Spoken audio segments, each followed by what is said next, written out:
이 시간에는 마태복음 강의 쉬운 9번째 시간입니다. 마지막 만찬과 겟세마네 기도에 나타난 예수님의 순종이란 제목으로 함께 말씀의 은혜를 나누길 원합니다.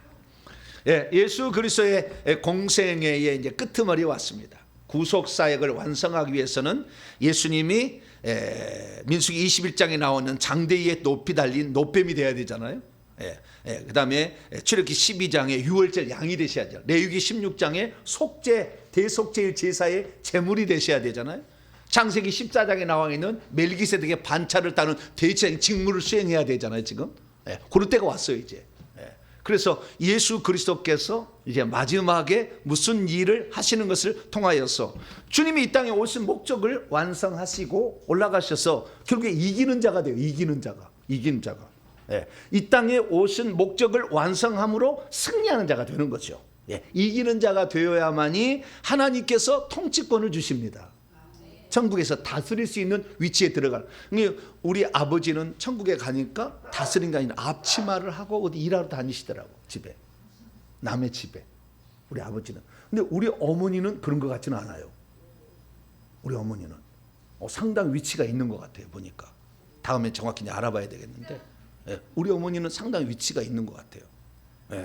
그래서 왜 위치가 있을까? 아들을 하나님이 쓰는 종으로 만들었잖아요. 그러면은 여러분이 못 놔둬요. 여러분이 자식을 잘 키워버리면 여러분이 천국에서 위치가 올라가. 그러면 내가 자식은 나는 없는데 목사님 어떡할까? 그럼 영적 자식을 낳으세요.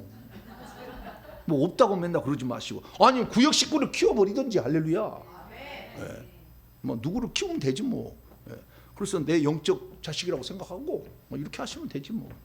그래서 좌우지가 우리가 무언가를 누군가를 훌륭한 인물로 만든다는 것은 하늘의 복이 크다는 걸 제가 우리 어머니를 통해 알게 되는데요. 어쨌든 우리가 이 땅에 살 때에 자신에게 주어진 과업을 완수를 해야 되는데 예수님도 이 땅에 인간으로 오심으로써 인간으로 해야 될 과업이 있었다는 거죠. 예수님의 영은 하나님이에요. 하나님. 신성은 하나님이나 인성은 사람이죠. 그래서 하나님이 사람이 되셔야 될 이유가 있었는데 그 이유 때문에 지금까지 달려온 거예요. 엄마의 젖을 먹었어요? 안 먹었어요? 젖을 먹인 무슨 복이 있다고 그랬으니까 먹었겠지. 할렐루야. 뭐 너를 먹인 젖과 뭐 태가 복이 있다 막 그랬잖아. 그러니까 젖을 먹었겠지. 예수님도 인간으로서 젖을 먹고 살았고 밥을 먹고 살았고 변속간에 갔어요? 안 갔어요? 갔다 그 말이죠. 화장실도 갔어요. 우리 옛날에는 그냥 말이죠, 판자 2개 넣어놓고 도가지 해놔가지고 풍덩 떨어지면 피해야 돼. 그런 세상에 우리가 사는데 엊그제 같은데 지금은 참 너무나 많이 변했어요. 우리나라가 새벽정에 올렸네, 새아침이 밝았네. 할렐루야. 열심히 살아가지고 근면한 민족이었는데 이걸 잘 몰랐던 거죠. 근데 우리가 잘 살고 있습니다. 그래서 과업을 잘 완수를 해야 되는데 예수님은 그 과업을 지금 완성할 때가 된 거예요. 아시겠죠? 그래서 예수님이 죽는 것까지, 그 다음에 부활부터는 주님이 다 하셔요. 부활시키고 다 하는 것은 다 이렇게 하나님께서 이제 행하시는 거예요. 거기까지 죽기까지 아주 중요한 시점에 지금 와 있는 거예요. 그러면 예수님은 하나님이시니까 응당했겠지, 그게 아니라는 거예요. 왜냐하면 예수님께서 하나님이시지만 인성으로서의 갖추고 있는 우리와 똑같은 지성과 감성과 의지가 있었던 거죠. 그래서 그 지성과 감성과 의지가 가장 결정적으로 나타난 것이 마태복음 26장 39절이에요. 자, 오늘 나온 39절 한번 읽어봅시다.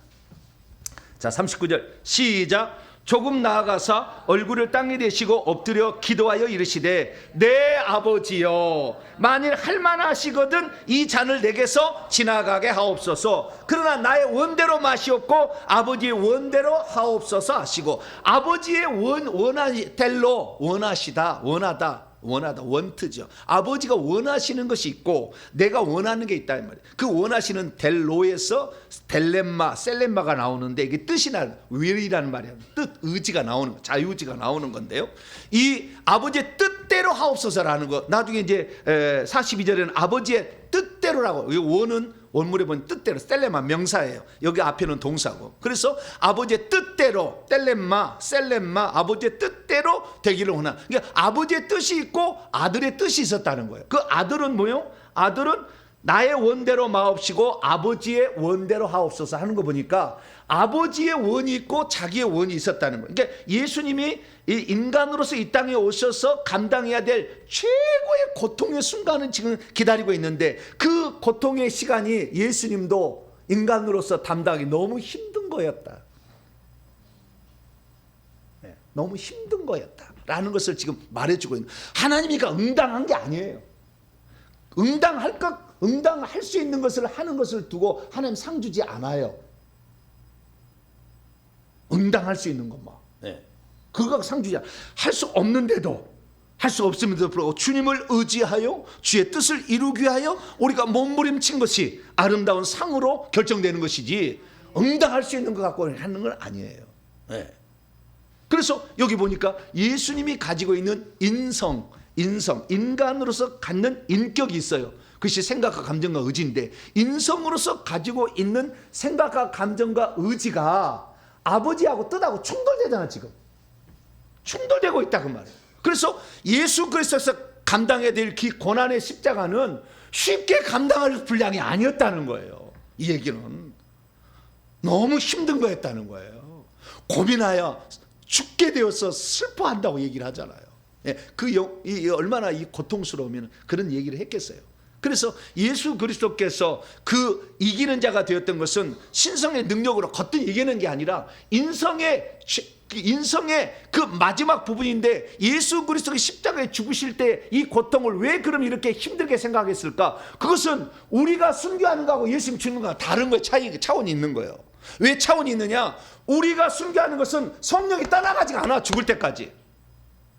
오늘 우리가 죽을 때는, 순교할 때는. 그래서 여러분들이 주님을 위해서 순교할 때는 얼마든지 순교할 수 있어요. 왜? 주님이, 성령이, 우리 안에 들은 성령이 안 떠나니까. 그 성령이 붙잡아 주니까. 네 속에서 말하는 성령이라 하잖아요. 뭔 말할지 모를 때. 우리 속에 있지만 예수님은 아버지가 버려야 돼.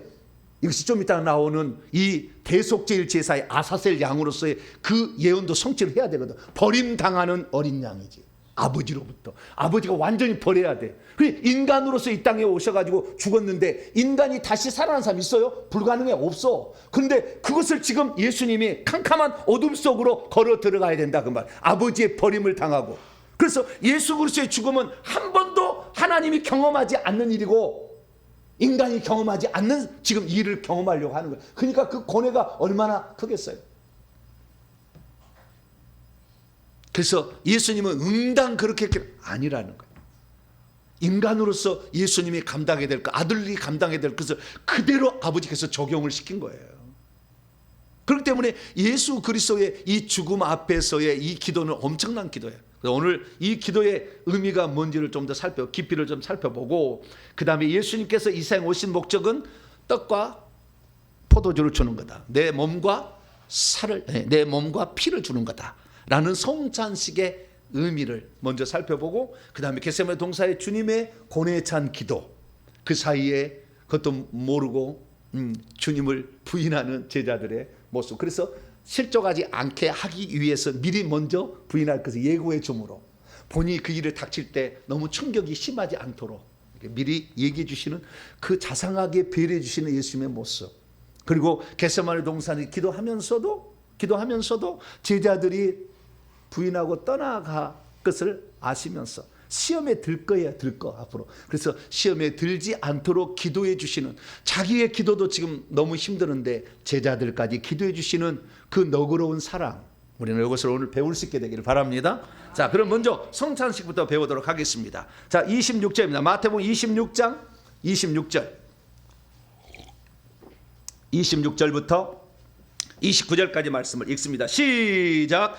그들이 먹을 때에 예수께서 떡을 가지사, 이거 무교병이겠죠, 떼어 제자들에게 주시며 이르시되 받아서 먹으라, 이것은 내 몸이니라 하시고, 또 잔을 가지사 감사 기도하시고 그들에게 주시며 이르시되, 포도주겠죠, 너희는 다 이것을 마시라, 이것은 죄사함을 얻게 하려고 많은 사람을 위하여 흘리는 바 나의 피 곧 언약의 피니라. 그러니까 떡과 포도주를 주시면서 이것이 무슨 의미인지 새 언약을 제정을 하시고 있어요.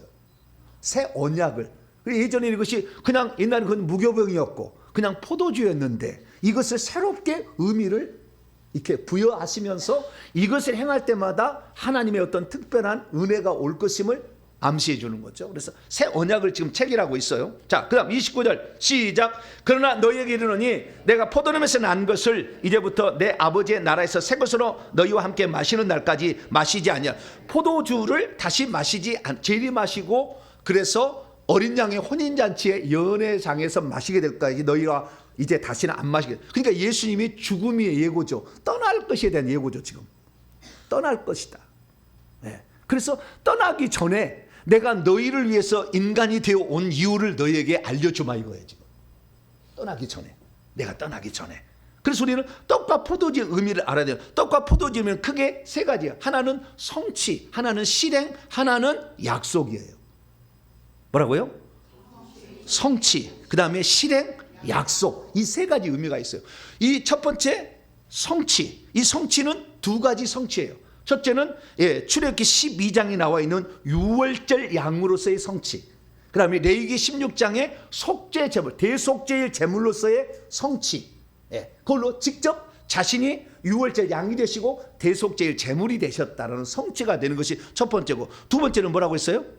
실행. 이 실행은 대제사장으로서 일을 실행하는 건데, 이것이 창세기 14장에 나오는 멜기세덱이 하나님의 영원한 대제사장인데 떡과 포도주를 제공하잖아요, 아브라함에게. 그러니까 이것은 지금 유월절 예식을 하루 땡겨서 하는 유월절 약속에 진짜가 올 거다라고 계속해서 예행 연습하다가 진짜 실행하는 거예요, 유월절 양으로. 이거였다고 한다면 그 다음에 대속죄일 제사도 1년에 한 번씩 계속 지나왔다가 이제 이것이 마지막으로 완성이 된 거예요. 더 이상의 우리는 제사 지낼 필요가 없고 유월절 양을 잡을 필요가 없죠. 완성이니까. 실행은 뭐냐? 그 창세기 14장에 나와 있는 이 멜기세덱이라는 존재, 이 야살의 책 보면 셈이라고 나오는데 이 셈이 와가지고 아브라함을 축복하잖아요. 그때 두 가지를 했죠. 떡과 포도주를 주고 축복하는 두 가지 일을 하는 것이요. 이것을 하는 거죠. 그래서 제자들을 축복하는 것이고 제자들에게 떡과 포도주를 공급하는 거죠. 그러니까 이 성만찬의 핵심은 대제사장의 직무를 지금 실행하고 있는 거예요. 할렐루야. 근데 많은 사람들이 이 성찬식을 보게 될 때 속죄양이나 유월절 양의 성취는 알아. 이거 완성을 알지만 그러나 지금 대제사장으로 실행하고 있다는 걸 잘 몰라요. 이것을. 대제사장으로 그 직무를 지금 수행하고 있다는 것을. 그래서 예수님은 멜기세덱의 반차를 따르는 대제사장으로서 이 인간들에게 떡과 포도주를 공급하는, 떡은 우리의 생명의 양식이고 피는 속죄잖아요. 그래서 생명과 속죄를 주로 이 땅에 오신 분이 그것을 실행하고 있는 현장을 여기서 우리는 알 수 있어야 되는 거죠. 할렐루야. 그리고 마지막에 뭐라고 했어요? 약속. 이건 약속은 뭐냐면 이 새 언약에 대한 약속이에요. 새 언약의 약속. 그래서 이 새 언약의 약속을 좀 이따 살펴보도록 하죠. 자, 첫 번째 뭡니까? 완성, 성취. 이것은 첫째 유월절 양의 성취입니다. 자, 고린도서 5장 7절.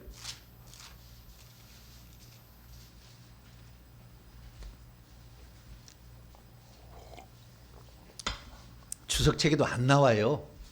찾아봐도 안 나와. 저같이 안 나와.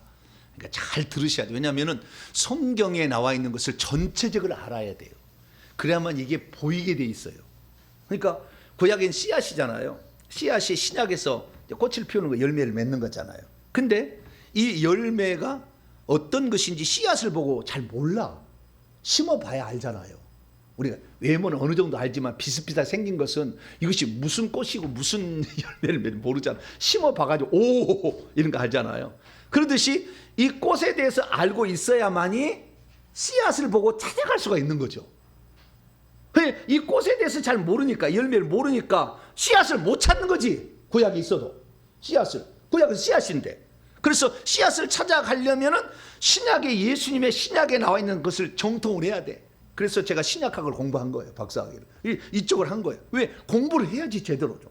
공부를 하고 그 다음에 그것을 구약에 보게 되면 다 이렇게 박혀 있는 거예요. 조금씩. 그래가지고 우리가 여러분들이 어렸을 때에 이 큰 이런 판에다가 이렇게 블럭처럼 돼 있는 걸 다 합치면 하나의 그림이 나오는 거 있죠. 다 조각을 붙여야 되잖아. 이거 붙이고 오, 이게 나오잖아. 그래서 맞아요. 구약 성경은 그 쪼가리 하나씩 있는 거예요. 쪼가리 하나씩을 갖다가 다 이렇게 연결하면 하나의 작품이 나오는 거야. 할렐루야. 그분이 바로 예수님이요. 딱 이렇게 보면은 그 맞춰보면은 싹 맞춰보면 예수님이 딱 나와야 돼. 그런데 많은 사람이 예수님하고 자기 실력 자랑하는 거예요. 구약 성경 실력 자랑하는 거잖아요. 나 구약 성경 이렇게 안다. 그럼 예수님이 안 났지 생명이 안 나오지. 거기에서 예수님을 못 발견하니까 생명이 안 나오고 능력이 안 나오는 거지. 믿음이 안 생기는 거지. 해봤자. 네. 그래서 우리는 구약성경을 잘 봐야 돼요. 그래서 구약성경이 뭐냐? 예수님이 유월절 양이다라는 거예요. 그 신약을 봐야 되죠. 자, 고린도서 5장 7절.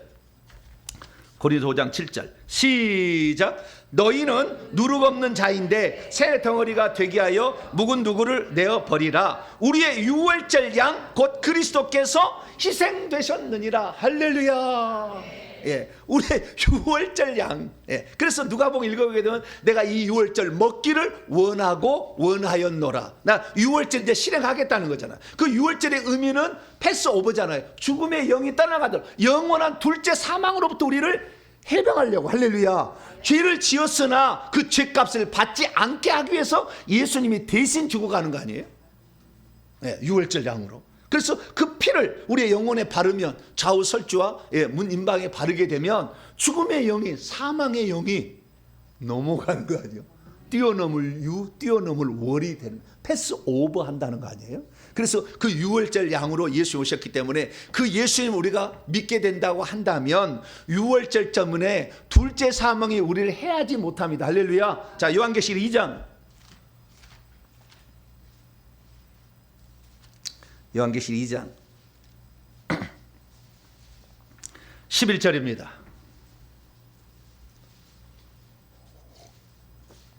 요한계시록 2장 11절 읽습니다. 시작. 귀 있는 자는 성령이 교회들에게 하시는 말씀을 들을지어다. 이기는 자는 둘째 사망의 해를 받지 아니하리. 할렐루야. 유월절 양으로 돌아가셨으니까 우리를 대신해서 그 피가 발라졌으니까 둘째 사망을 받자. 첫째 사망은 어쩔 수 없어요. 육체가 죽는 것은. 네, 육체가 죽는 것. 어차피 뭐 육체 갖고 천국 갈 게 아니니까. 예, 플랜 A는 육체 갖고 영생 얻는 플랜 A가 있었어요. 그래서 육체를 갖고도 950살까지 산 사람도 있었잖아요. 969살까지 산 사람도 있었고. 예, 노아는 950살까지 살았잖아요. 예, 그래서 육체 갖고도 영생하는 그런 조건을 만들어 준 거예요, 인간에게. 그런데 인간이 그 선택하지 못했죠. 그래서 육체 가지고 영생을 얻는 건 없으니까 어차피 죽어야 돼. 왜? 정령 반드시 죽어. 이 창세기 2장 17절 선악과를 먹으면 정령 반드시 죽으리라 그랬잖아요. 그럼 죽어야지. 주님 말씀을 어길 수는 없잖아요. 그래서 죽어야 되는데 첫째 사망, 이 쉽게 말해서 육체와 영혼이 분리돼서 육체가 흙으로 돌아가는 사망을 우리가 경험하지만 하나님과 영혼이 분리되는 둘째 사망은 안 받는다 이거 말이야. 할렐루야. 예, 그거기 위해서 예수님이 우리 대신 오셔서 십자가에 죽으시는 것을 앞두고 이 성만찬을 제정하면서 내가 내일 유월절 양으로 직접 죽는다. 오늘은 유월절. 그래서 오늘 유월절 내가 식사를 하루 땡겨서 오늘 하는 거고. 그래서 이것이 내일 내가 유월절 양으로 죽게 되면 너희들이 나를 믿으면 그 피로 말미암아 죽음의 영이 넘어가서 둘째 사망을 받지 아니하리라. 할렐루야. 네, 그래서 출애굽기 12장 보세요. 이렇게 얘기하는 거예요. 출애굽기 12장의 핵심만 봅시다. 저기 12장 13절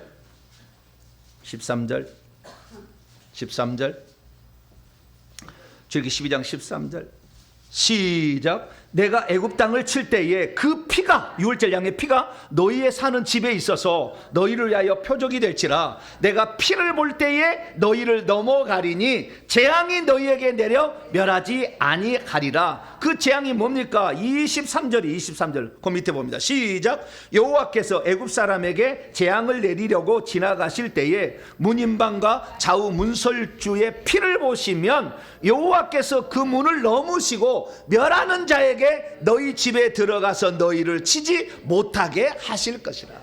사망으로 쳐서 첫째라는 모든 존재, 동물이든 사람이든 첫째라는 첫 것을 다 죽이는 이 재앙이 있었는데 이 재앙을 면하게 해주는 거죠.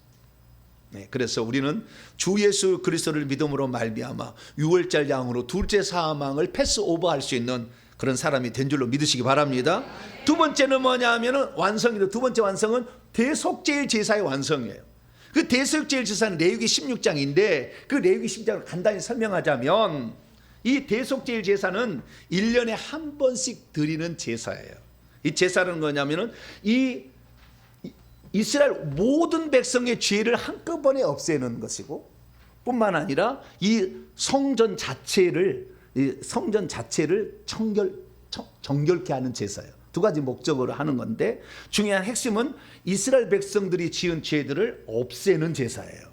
한꺼번에 개인의 제사가 아니라 민족 전체를 위한 제사예요. 이 제사인데 이것을 1년에 한 번 하는 것인데 이때 어떤 일이 있느냐, 이때 사용하는 양은 2마리예요. 모든 제사는 한 마리인데 대속제일 제사만 2마리의 속죄제물을 써요. 틀린 거예요, 제사가. 네. 그래서 예수님이 우리의 대속제물로 오셔서 우리의 속죄를 위한 대속제물로 죽는 거예요. 그런데 그 죽는 것은 2가지가 있었어요. 하나는 뭐냐, 여호와를 위한 양이 있고 또 하나는 아사셀을 위한 양이 있다고 나와요. 나도 레위기 16장 읽어보세요, 집에 가서. 그래서 여호와를 위한 양은 여호와 하나님 앞에 범죄한 것에 대한 죄값을 치러야 돼. 그래서 그 여호와를 위한 양은 이 안수를 해서 죄를 넘긴 양을 죽이는 거예요. 그래서 그 피를 흘려서 이 지성소까지 들어가서 그 법궤 위에 피를 뿌리고 법궤 앞에 동쪽에다가 그 다음에 법궤 위에 피를 뿌려가지고 이 속에 있는 법궤가 십계명인데 십계명 우리 정죄하지 못하도록 피를 덮어버리는 거예요. 피로 뿌려서 덮어버리는 거예요. 그래서 이때 속죄라는 의미라는 것은 덮는다는 의미가 나온 거예요.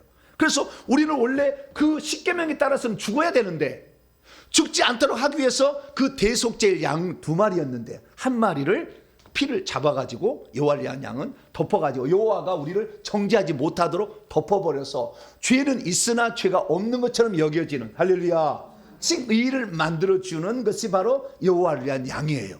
이게 첫 번째요. 두 번째는 뭐냐, 두 번째는 그 죄를 살아있는 염소에게 안수해서 넘긴 다음에 무인지경에 버려. 그래서 무인지경에 방황하다가 이 광야를 버리는 거예요.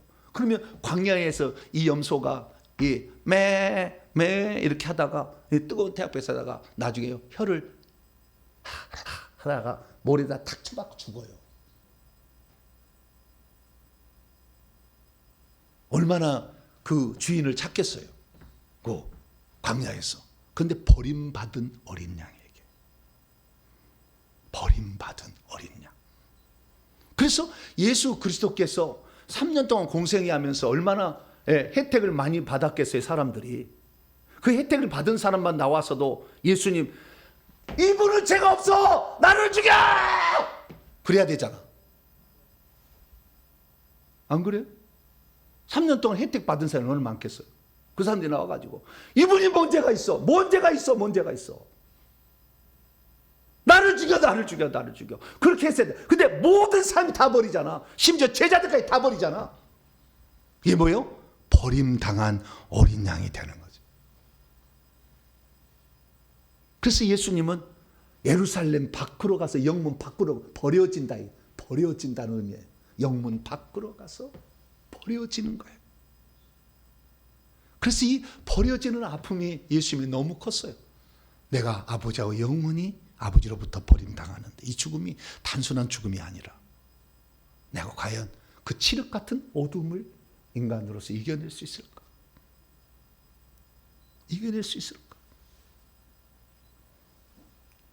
예수님도 인간이었잖아요. 아까 마태복음 26장 39절에 아버지의 뜻이 있고 나의 뜻이 있잖아. 아버지의 의지가 있고 나의 의지가 다르잖아. 지금 하나님은 2위예요. 지금은 아들로도 오셨고 아버지도 계시고 동시에 계시는 거예요. 한 인격이 아니라고. 아버지가 있다가 아들로 내려서 아버지 이럴 수가 있습니까? 아니야 이런다. 왔다 갔다 한 게 아니야. 원맨쇼 한 게 아니라고. 가면을 바꿔 쓴 게 아니라고. 정확하게 인격적 분리가 일어났잖아요. 그 상태에서 이 아들이 얼마나 이 고통스럽겠어요. 그래서 이 고통스러운 것이, 그래서 예수님이 지금 여호와를 위한 양으로서 인류의 죄를 대속해서 십자가에 피를 흘려 죽을 뿐만 아니라 모든 사람들로부터 버림을 당하잖아. 심지어 아버지로까지 버림을 당해야 인류의 죄가 없어지는 거예요. 그 고통의 무게를 예수님이 감당이 너무 어려우니까 겟세마네 동산에 가서 땀방울이 핏방울이 되도록 기도할 수밖에 없었죠. 이것을 내가 이길 수 있도록 아버지 힘을 주세요. 아버지 힘을 주세요. 아버지 힘을 주세요. 그래서 예수님께서 십자가에 죽으실 때 뭐라고 했습니까? 엘리 엘리 라마 사박다니. 자, 이게 다 예언이에요. 자, 시편 22편.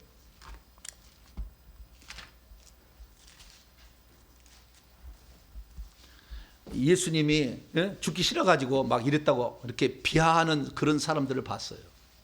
근데 이 고통의 무게를 전혀 헤아리지 못하는 어리석은 거예요. 자, 22장 1절이에요. 시편 22편 1절. 1절. 읽습니다. 시작. 내 하나님이여, 내 하나님이여, 어찌 나를 버리셨나이까? 어찌 나를 멀리하여 돕지 아니하시오며 내 신음소리를 듣지 아니하시나이까? 여기에 내 하나님이여, 내 하나님이여, 엘리 엘리, 어찌하여 나를 버리셨나이까? 라마 사박다니, 이거예요. 이것을 예수님이 얘기하신 거예요. 그래서 시편 22편의 말씀의 성취로서 버림당한 어린 양, 아사셀 양, 요것에 대한 성취를 예수님이 하시기 때문에 너희가 다 나를 버리리라 말을 이 성찬식 위에 제자들이 들려준 거예요. 너희가 다 주와 함께 죽을지언정. 베드로 같은 사람이 그래도 있어야 돼. 할렐루야. 거부할 때는 거부하더라도, 부인할 때는 부인하더라도, 주야! 다른 사람 다 버려도 나는 절대 주님을 버리지 않겠습니다. 할렐루야. 주둥아리라도 좀 살아서 좀 얘기를 해봐야지. 그런 용기도 없으면 안 되잖아. 참, 그래 베드로가요. 어쨌든 믿기도 하지만 좋을 때도 했어. 그래, 아니 설령 지키지 못할 약속이랄지라도 주님을 위해서 죽겠다는 말을 한 번씩 하는 거 얼마나 좋아요. 다른 사람 것도 아니고 말이죠. 주님을 위해서.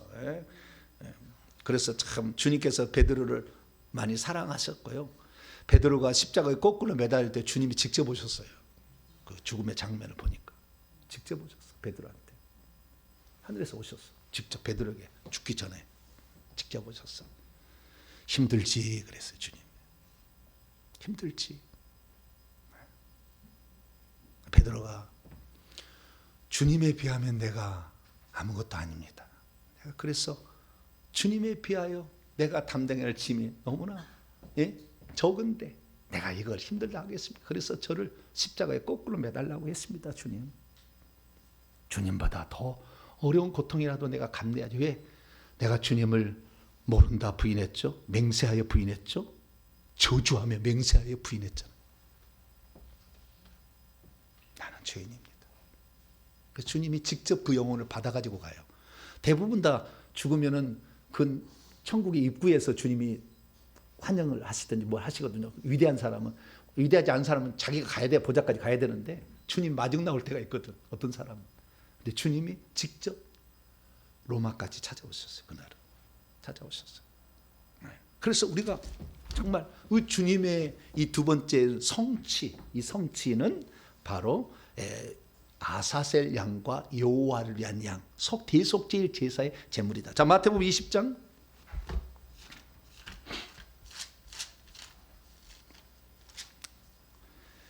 28절 28절 읽습니다. 시작. 인자가 온 것은 성김을 받으려 함이 아니라 도리어 섬기려 하고 자기의 목숨을 많은 사람의 대속물로, 속죄제물로 주려고 함이라. 할렐루야. 그래서 예수 그리스도의 이 성만찬은 유월절량의 성취일 뿐만 아니라 대속제물로서의 성취다. 이렇게 할 수 있고요. 그 다음에 실행이에요. 자, 실행은 창세기 14장입니다. 창세기 14장. 이 대제사장으로 직무를 실행하는 거예요. 지금 대제사장의 직무를 시행하는 거야. 실행하는 거야. 대제사장의 직무를. 자, 18절에서 20절. 창세기 14장 18절에서 20절 읽습니다. 시작. 살레망 멜기세덱이 떡과 포도주를 가지고 나왔으니 그는 지극히 높으신 하나님의 제사장이었더라. 그가 아브라함에게 축복하 이르되 천지의 주제이시오 지극히 높으신 하나님이여 아브라함에게 복을 주옵소서. 너희 대적을 내 손에 붙이신 지극히 높으신 하나님을 찬송하리로다 하며 아브라함이 그 얻은 것에서 10분의 1을 멜기세덱에게 주었더라. 우리는 대제사장의 직무를 어떻게 생각하냐면은 대속제일 제사를 지내는 자 이렇게만 생각하잖아요. 맞는 거예요. 맞는 거예요. 대속제일 제사. 네, 대속제일 제사는 대제사장의 직무를 해요. 평소에는 제사장이 직무를 하는데 그렇게 하는데 그것도 맞아. 그런데 더 핵심적인 건 뭐냐? 대제사장이 하는 일은 두 가지였다. 하나는 떡과 포도주를 공급하는 것이고 축복하는 것이다. 그래서 여호와는 내게 복을 주시고 은혜 주시기를 원하며 너에게 평강 주시기를 원하나 그 아론에게 축도하라고 하잖아요. 그래서 목사들이 예배 끝날 때 지금은 우리 주 예수 그리스도의 은혜와 하나님 아버지의 극진하신 사랑하심과 성령의 교통하심이 너희 우리에게 있을지어다라는 걸 하잖아요. 그 대제사장의 축도를 우리가 목회자가 하는 거예요. 그것을 축도로. 이것은 대제사장의 직무를 목사가 이어받아서 한다라는 그 암시예요. 거기에. 그래서 예수님이 그렇게 하는 것이고 그 대제사장의 그 직무 가운데 하나가 떡과 포도주를 공급하는 자라는 거예요. 이것은 지금 전쟁에 가서 영적 싸움에서 전쟁했던 그 아브라함이 얼마나 피곤하고 배가 고프겠어요. 지쳐있잖아. 막 지쳐있잖아. 그때 포도주를 먹고 떡을 마도 힘을 얻듯이 마찬가지 예수 그리스도의 대제사장의 직무는 우리로 하여금 이 세상을 살아가 마귀를 이길 수 있도록 마귀하고 전쟁하는 자들에게 더 힘을 북돋아 주기 위한 생명의 양식과 마실 음료를 주는 거잖아요. 그 요한복음 6장에 내가 주는 것은 이거다 이렇게 얘기해요. 자, 요한복음 6장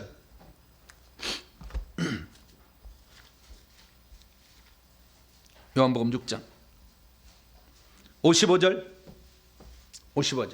시작. 내 살은 참된 양식이요 내 피는 참된 음료로다. 그 의미가 결국에는 피는 속죄고 살은 생명이지만 그것은 피곤하고 영적 전쟁을 치른 자들이 피곤하고 지쳐 있을 때 그들을 힘을 돋구고 더 영적 전쟁을 잘 수행할 수 있도록 도와주기 위해서 하나님이 공급해 주시는 공급 양식이죠. 그래서 내 피는 참된 양식 음식이고 떡이란 말이죠. 내 살은 참된 떡이요 내 피는 참된 음료로다 이렇게 얘기를 한 거죠. 그래서 대제사장의 직무는 어떻게 해요? 성도들에게 힘을 얻을 수 있도록 양식을 제공하는 거죠. 네. 그리고 여기서 말씀을 듣고 가야 귀신하고 싸워 이기지. 근데 요즘 목사들은 귀신 얘기하면 귀신 없는 것으로 쳐. 없는 것으로 치면 귀신 없는 거예요. 그냥 뭐 그걸 있다고 하면 막 생각하지 말고 없는 것으로 쳐. 없는 것으로 쳐. 없다고 무슨 없습니까? 내 눈만 가리고 없다 그러는 거지. 없다? 없으면 없는 거요. 지 눈만 가리고 있는 거지. 내 자식은 얼마나 또 고통을 당할 건데 내가 회개치 않으면 얼마나 많은 영들이 내려가서 내가 아는 내가 먼저 알았으니 내가 회개해서 내 자식에만큼은 그 영을 내려가지 않게 할 뿐만 아니라 더 회개해서 깨끗해지면 불러와서 없애가지고 내 자식 신앙을 갖게 하고 새로산 성의 주인공 될 수 있도록 할렐루야. 우리의 그 사명이죠. 그것이 우리의 사명. 먼저 믿은 우리의 사명. 내 자식을 낳은 부모로서의 사명이죠. 네, 그것을 이루어야 되는 거죠. 그래서 떡과 포도주를 공급한다. 이것의 궁극적 실행은 장차 우리가 어린 양의 혼인잔치에 들어가게 될 때 주님이 마귀하고 다 싸워 이긴 자들을 위하여 베푸는 거예요. 자, 요한계시록 19장. 그래서 완성은 어린 양의 혼인잔치. 그때 포도주 마시는 거예요. 그때 떡 먹는 거예요. 자, 요한계시록 19장 9절입니다. 9절 시작. 천사가 내게 말하기를 기록하라. 어린 양의 혼인잔치에 청함을 받은 자들은 복이 있도다 하고 또 내게 말하되 이것은 하나님의 참되신 말씀이라 하기로. 네, 어린 양의 혼인잔치에 초대해서 들어가려면 이기는 자가 전쟁에서 승리하고 와야 돼. 아브라함이 그돌라오메를 비롯한 5명의 그 왕들과 싸워서 이겨서 왔거든. 영적 전쟁에서 우리가 이겨서 와야, 이기는 자가 돼야 어린 양의 혼인잔치에 들어가는 거지. 나 예수 믿다고 다 들어가는 게 아니라 그 말이에요. 성전 문에서 생명기름이 지어지면서 성밖으로 갈자가 꽉 찬 거예요. 그게 함부로 다 들어간 게 아니에요. 그리고 우리 어머니가 부러워. 이미 들어가고 있잖아. 다시는 안 나올 거잖아. 할렐루야. 다시는 나올 수 없잖아. 거기에서 얼마나 좋은 것에 가셨어. 그래서 야, 나는 이렇게 살다가도 어느 날 타락해가지고 교만해가지고 하나님이 확 불어버려가지고, 모세 보세요. 한 번 잘못했더니 못 들어가 그랬잖아. 적과 꿀이는 땅에 한 번 잘못했어. 저가 한 번 잘못했다 어떻게 해요? 못 들어와. 어이구 저요 나 그래가지고 내가 걱정이 얼마나. 그럼 내가 죄를 지을 수가 없어요. 잘. 얼마나 심하게 물은데 지도자들은 죄 지는 것을 작은 걸 할지라도 평신도로 사는 것이 복이. 할렐루야. 나는 몰라서 그랬어요. 그러면 되잖아. 모르고 매를 맞을지도 한 자는 적게 맞을 것이 알고 행하는 자는 더 크게 맞는다 했잖아 성경에. 그래서요, 주의 종 함부로 됐다가는 이게 죽치는 거예요. 그냥 막 족치는 거예요. 그래서 평신도로서 내가 할 수 있는 최선을 다하는 거. 목사님 저 요것만 할래요. 그래, 거기 충성하시면 돼. 할렐루야. 그러면 이 선지자를 대접하며 선지하는 일을 대신했으니까 선지자의 상을 받을 것이. 할렐루야. 내 제자의 이름으로 냉수한 그릇 대접한다. 그 상을 잃지 아니하리라. 할렐루야. 그게 하잖아요. 그러니까 평신도로서 하는 것도 복이요. 이게 엄청 복이에요. 주둥아리로 이렇게 얘기해놓고 지는 안 살고 그러면 하나님이 가만두겠어요? 가만 안 둬. 너는 잘 얘기는 했다. 그럼 너는 삶을 산 거 없으니 너는 쭉정이다? 이렇게 할 거 아니에요. 그래서 아이고 그냥 두려워요. 저는 막 두려워. 엄청 두려워. 그래서 말씀을 증언하면서도 항상 두려워. 경외, 하나님을 경외하는 거죠. 그것이 뭐 무서워서 한 게 아니라 경외하는 거죠. 주님 앞에 내가 설날을 생각합니다. 그렇게 하는 거예요. 그래서 우리가 전부 영적 전쟁에 승리하셔가지고 대제사장이신 예수님으로부터 그날 혼인잔치 때 떡과 포도주를 공급받는 성도 되기를 축원합니다. 이것이 바로 실행이야. 대제사장의 실행을 위해서 떡과 포도주. 나는 왜 양고기와 쓴나물을 주고 양고기나 무슨 무교병을 줄 줄 알았는데 왜 유월절 이것을 하신다면서 떡과 포도주를 나 그걸 몰랐어. 아무도 대제사장의 직무를 수행한다고 가르쳐줄 주석이 없어. 찾아봐도, 아무리 찾아보세요. 안 나와. 그래서 제가 주님께 이게 뭡니까? 그랬더니 주님의 이게 순간적으로 생각이 나게 해요. 지혜가, 성령의 지혜는요, 순간적으로 팍 지나가 버려요. 그렇게 제가 찾아서 답을 찾지 못했다가 아침에 새벽에 딱 일어나는 순간에 팍 이렇게 이 번개처럼 지나가면서 깨달아져 버려요. 그래서 제가 얘기를 하는 거예요. 그런 의미였구나라는 걸 알게 되는 거죠. 그래서 대제사장의 직무를 실행하고 있는 것. 할렐루야. 그래서 장차 진짜는 천국에서 완성을 할 거다라는 것을 말해주는 것이고, 그 다음에 마지막 네 번째 의미는 새 언약을 체결하는 겁니다. 자, 다시 마태복음 26장.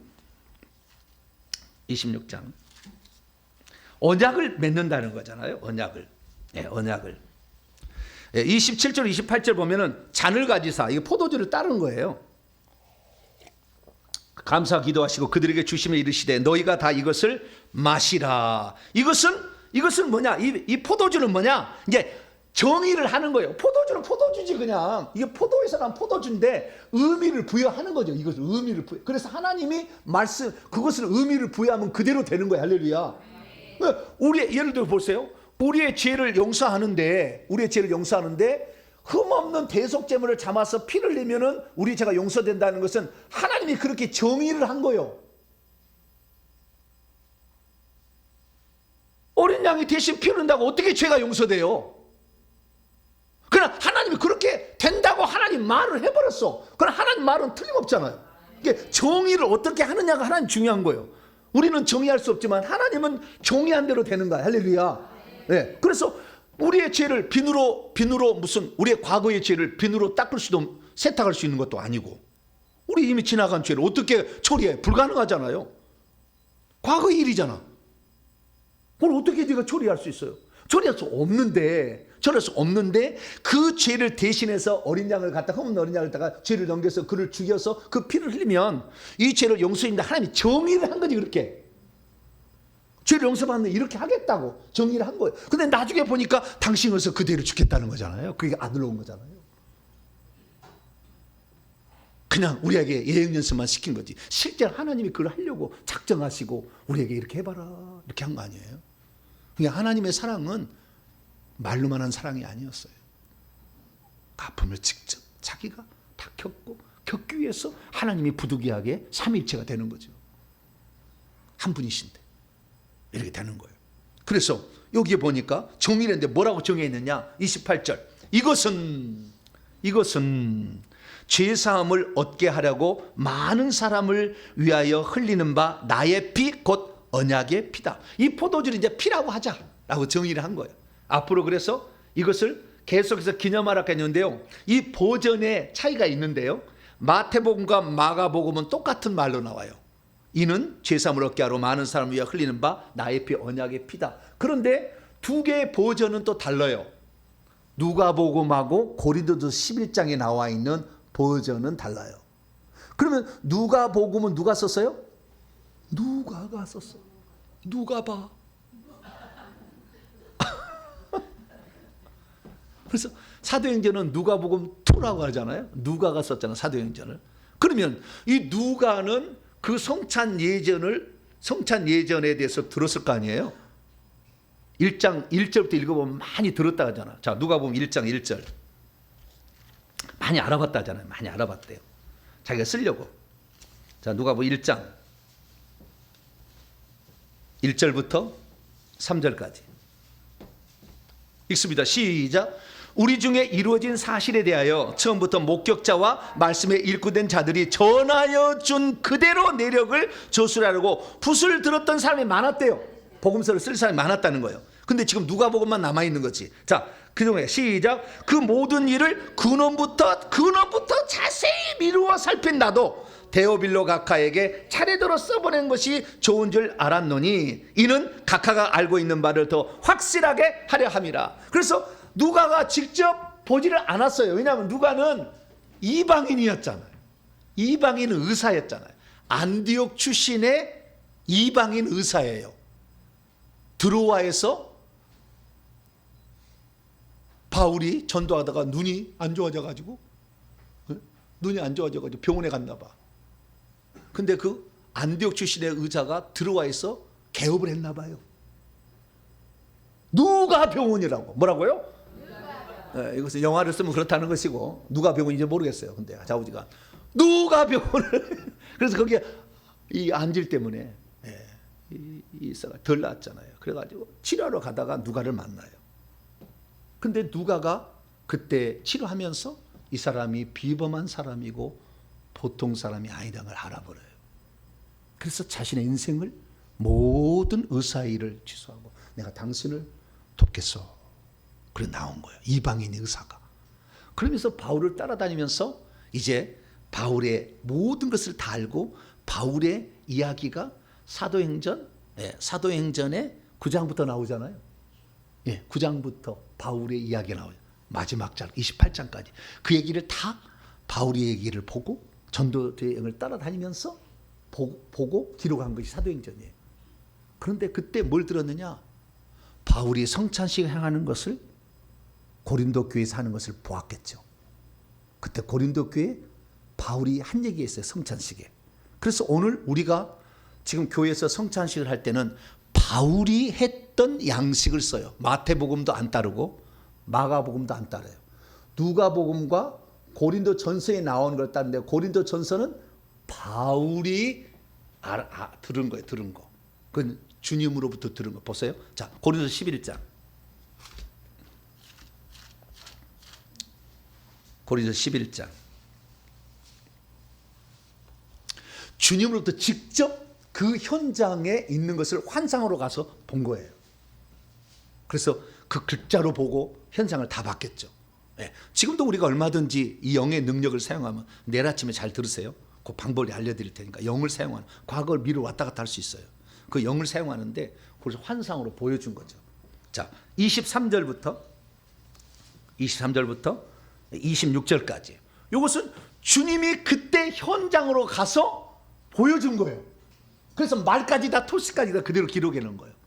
그래서 우리가 이것을 그렇게 하는 것과 성령의 감동으로 마태와 마가는 썼죠. 그럼 마가는 베드로가 하는 설교를 다 통역을 해줬어요.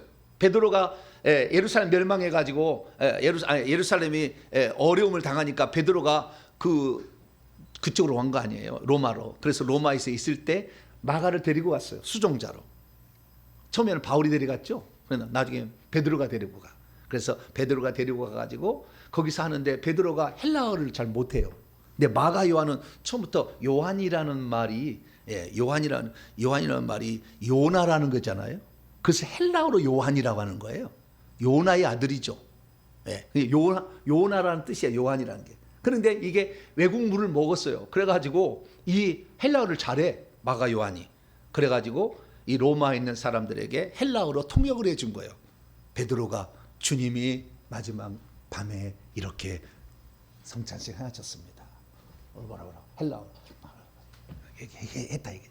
그래서 그 들은 것을 마가 요한이 기록한 것이 마가복음이에요. 그러니까 마가복음은 베드로 복음이나 마찬가지예요. 베드로가 들었던 것을 마가가 이렇게 쓴 거니까. 그런 거고. 마태는 직접 제자했잖아요. 예수님이 제자, 세리였지만. 그래서 들은 것을 쓴 거고. 그런데 지금 사도 바울은 그때 없었잖아요, 그 자리에. 어떻게 알아? 그래서 주님께로부터 직접 그때 환상으로 데리고 가가지고 그 현장을 보여준 거예요. 그래서 여기서 써놓은 거예요. 그러니까 이게 그 얘기를 듣고 누가복음이 써놓으니까 고린도전서에 나와 있는 성만찬 예전하고 누가복음 예전이 동일한 거예요. 그래서 자, 고린도 11장 23절부터 어떻게 주님이 그때 무슨 말을 했는지, 이것이 더 예수님이 그때 하신 말씀에 더 가까워. 아시겠죠? 성령의 감동을 쓴 게 아니라 직접 들려준 거니까. 아시겠죠? 자, 23절. 내가 너희에게, 바울이 고린도 교회에게 전해줬다는 거예요. 성만찬을 정해줬는데 주께 받은 것이니, 예수님께 직접 받았어. 곧 주 예수께서 잡히던 밤에 떡을 가지사 축사하시고 하늘에 축복기도 하시고 감사하시고 떼어 제자에게 말씀하시기를, 이것은 너희를 위하는 내 몸이니 이것을 행하여 나를 기념하라. 기억하라. 내가 사람 창조주가 이 땅에 왔다 갔다는 것을 기억하라.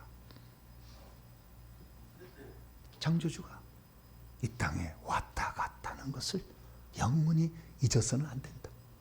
그것을 하려고 성찬식을 지금 새롭게 제정을 하는 거예요. 그래서 이 떡은 내 몸이다. 너희를 위하여 주는 내 몸이다.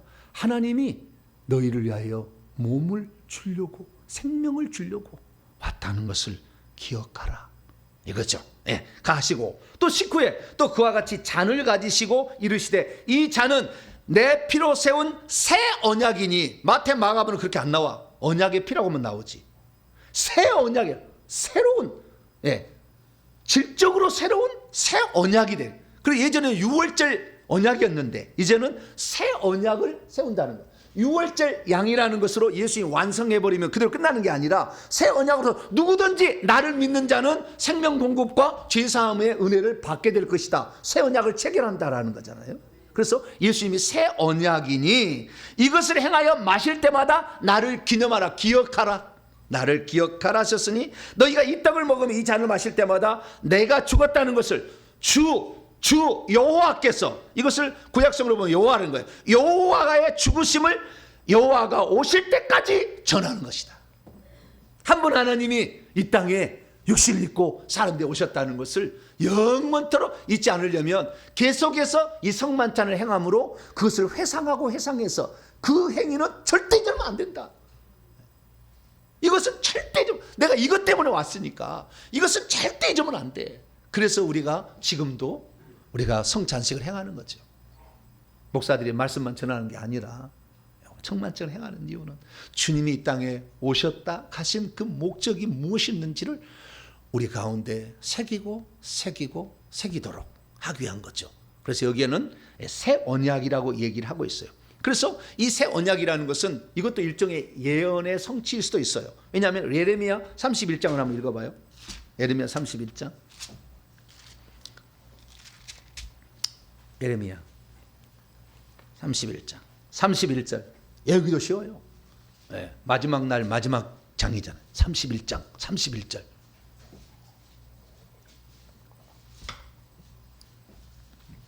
읽습니다. 시작. 여호와의 말씀이니라. 보라 날이 이르리니 내가 여호와가 이스라엘 집과 유다 집에 새 언약을 맺으리라. 네, 6월절 언약만 있는 게 아니라, 시내산 언약만 있는 게 아니라, 다윗의 언약만 있는 게 아니라, 아브라함의 언약만 있는 게 아니라 새 언약을 체결할 때가 내가 그니 예수님이 하신 예수님이 누구예요? 여호와다. 새 언약을 체결하는 거예요. 그래서 이 새 언약을 체결함으로 이제 예수 그리스도께서 너희를 위해서 다 내어주고 간다. 그리고 나는 너의 생명이다 라는 걸 알게 하기 위해서 하늘에 가시고 성령을 보내셔가지고 피는 그대로 놔두고 가요. 피는 놔두고 가. 그리고 올라가셔가지고 생명을 보내줘요. 그것이 생명 주는 영으로 오신 성령이에요. 그래서 이 성령은 우리 속에 들어와가지고 예수 그리스도께서 나에게 생명을 주러 오셨구나. 속죄를 통해서 아담이 범죄하기 전의 상태로 돌린 다음에 궁극적으로는 생명을 줘서 하나님의 자녀가 되어서 생명 주는 영이 되어서 생명을 받은 자만이 어린 양의 생명책에 기록이 되고 어린 양의 생명책이 기록된 자만 천국에 들어가는 거예요. 이 궁극적으로는 이제 이 성령이 우리 안에 들어오심으로 새 언약을 완성시키죠. 그렇기 때문에 그 밑에 나와 보세요. 자, 33절. 예레미야 31장 33절. 예, 읽습니다. 시작. 그러나 그날 후에 내가 이스라엘 집과 맺을 언약, 새 언약은 이러하니 곧 내가 나의 법을 그들의 속에 두며 그들의 마음에 기록하여 나는 그들의 하나님이 되고 그들은 내 백성이 될 것이라 여호와의 말씀이니라. 우리 속에 들어오신다. 그래서 하나님이 우리 속에 들어오시기 위하여 보혜사 성령이 된 거예요. 구약시대 단 한 번도 여호와의 영이 사람 속에 들어간 적이 없어요. 위에만 머물러 있어요. 왜 보혜사 성령이 되었느냐? 우리 속에 들어오시려고. 그래서 이 새 언약을 성취하시려고. 그래서 내가 너에게 생명 주러 왔다. 그래서 우리 속에 영 속에 이 성령이 들어오시게 되면 그때부터 우리의 영이 살아서 말하는 것이 라바카이샬라다. 방언을 말하는 거예요. 영이 말하는 거죠. 그러니까 이 방언 말하면 아주 중요한 거예요. 그래서 보혜사 성령이 왔을 때 첫 번째 나오는 표적이 사도행전 2장 1절부터 4절 보면 성령의 말하게 하심을 따라 다른 방언으로 말하기를 시작하니라. 할렐루야. 그렇다는 거죠. 네. 그래서 생명 주는 생명의 이것을 새 언약으로서 생명 영이 있을 뿐만 아니라 그 피가 계속 남아있잖아요. 그 피가 계속 남아있어서 그 피를 예수님께서 말씀이 육신이 되셨는데 다 갖고 가셨어요. 살도 가지고 가시고 뼈도 갖고 가시고 눈도 갖고 가시고 귀도 갖고 가셨는데 피는 안 갖고 갔어. 다 쏟았어. 다 쏟고 가. 그래서 예수님이 이 땅에 오셨다 가셨다는 가장 확실한 증거가 예수의 피예요. 그런데 그 예수의 피는 그때 공중 분해됐겠죠. 뚝뚝뚝뚝 떨어졌잖아요. 채찍에 맞으셔서 그 가야바 관정이 돌면 떨어져 있었겠고, 그 다음에 골고다 언덕에서 예수님이 피가 떨어졌겠죠. 골딱 고여했어요. 이것이 피가 내리고 마르고 해서 다 사라졌지만 이 피는 말씀이 육신이 된 거기 때문에 영원히 살아있어요. 그래가지고 오늘 우리가 이 피를 가지고 회개를 하면 피가 들어와서 귀신을 몰아낸다 이거죠. 피가 안 없어지고. 놀라운 일이에요. 사도 요한은 이 사실을 너무나 잘 알았어요. 그래서 요한일서 5장에 이렇게 얘기를 합니다. 자, 요한일서 5장.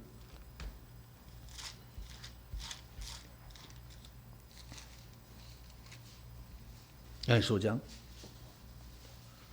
5절부터 8절까지. 8절이에요. 8절. 예수님은 이 물과 피를 다 쏟죠. 피에는 물도 들어있잖아요. 물과 피가 다 쏟죠. 남겨놓고 간 것은 성령과 물과 피는 하나로 피예요. 그래서 예수님께서 가셨지만 이 땅에 피를 남겨두고 가시고 성령을 보내다. 그 두 가지가 예수님이 하나님의 아들이시고 이 땅에 오셨다 가셨다는 증거예요.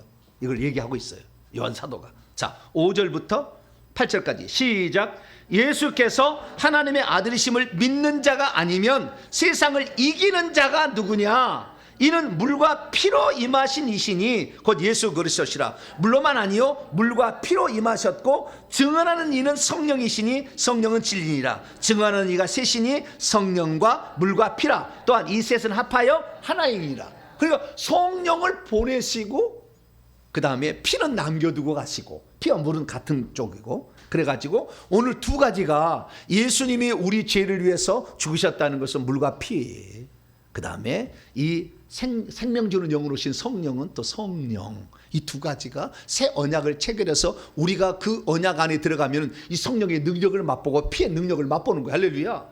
생명을 받고 이 능력을 받게 되는데, 이 피는 몇 가지 역할을 하냐? 크게 네 가지 역할을 하죠. 네 가지. 첫째, 아까 유월절 되지, 유월절처럼 그 피를 바르면 죽음의 영이 넘어가게 하는 역사. 둘째, 사망의 해를 받지 않게 하는 역할을 감당하는 것이 예수의 피의 첫 번째 기능이죠. 기능. 재앙이 넘어가게 하는 것이고, 사망의 재앙이 넘어가는. 두 번째는 레위기 16장 14절 15절에 듯이 덮어서 죄를 용서하고 속죄하는, 죄를 없는 것처럼 여겨주는 속죄의 기능을 하고, 세 번째는 요한일서 1장 7절처럼 그 아들 예수의 피가 우리를 모든 죄로부터 깨끗하게 정결케 한다. 깨끗하게 한다. 그래서 하나님과 친밀하게 해주죠. 회개하게 되면 죄를 정결케 하는 일하고. 네 번째는 요한계시록 12장 읽어보세요. 요한계시록 12장 11절. 요한계시록 12장 11절.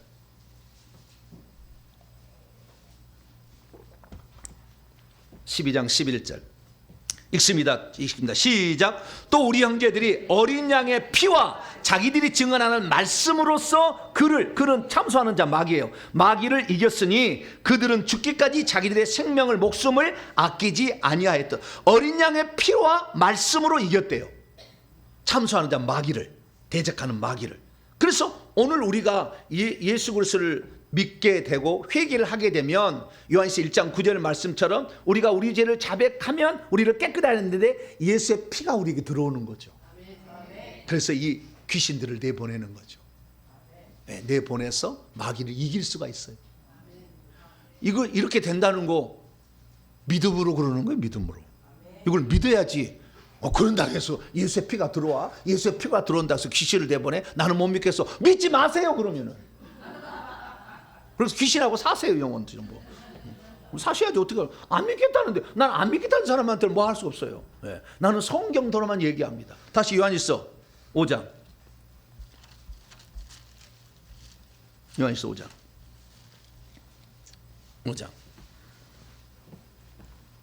4절입니다.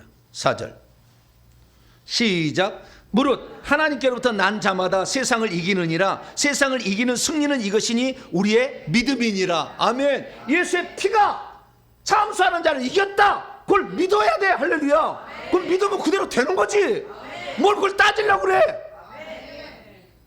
못 믿겠어. 믿지 마세요. 그러면은 괜히 그걸 믿으려고 고생할 필요 없어. 믿기 싫으면 믿기 말해야지. 어떻게 하겠어요.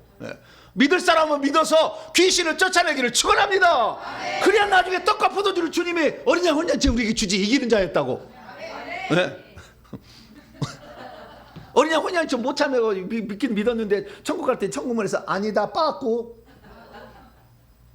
그렇게 안 다니려면은 귀신을 하나 더 쫓아보고 이겨보고 뭔가 싸우고 못했으면 최소한 회개라도 해서 귀신이 나가도록 해서 작은 영이라도 좀 쫓아내야지. 그거 안 하고 와가지고 어떻게 돼요? 그래서 예수 새 언약은 성령과 피에 대한 놀라운 약속을 주셨다. 할렐루야. 그 약속. 그래서 이것을 기억하라. 기념하라는 게 기억하라. 그대로 된다.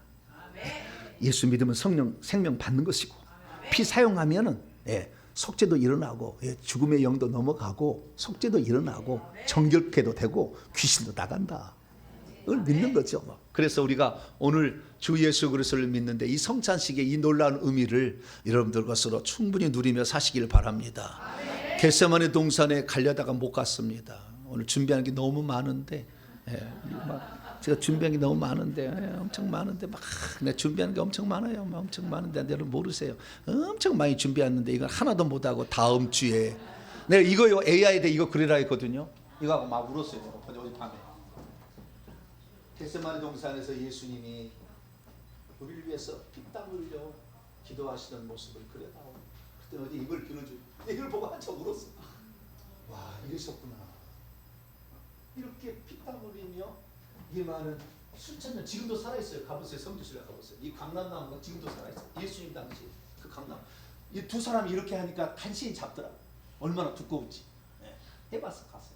이 겟세마네 동산 제가 성지순례 가가지고 그래가지고 예수님이 이렇게 피땀 흘려 기도한 것을 그려다오 그랬더니 이렇게 기도했더라. 아이고 내가 너무 감동이 돼가지고 오늘 아침에 우리 교회 카톡에다 다 내가 보냈어.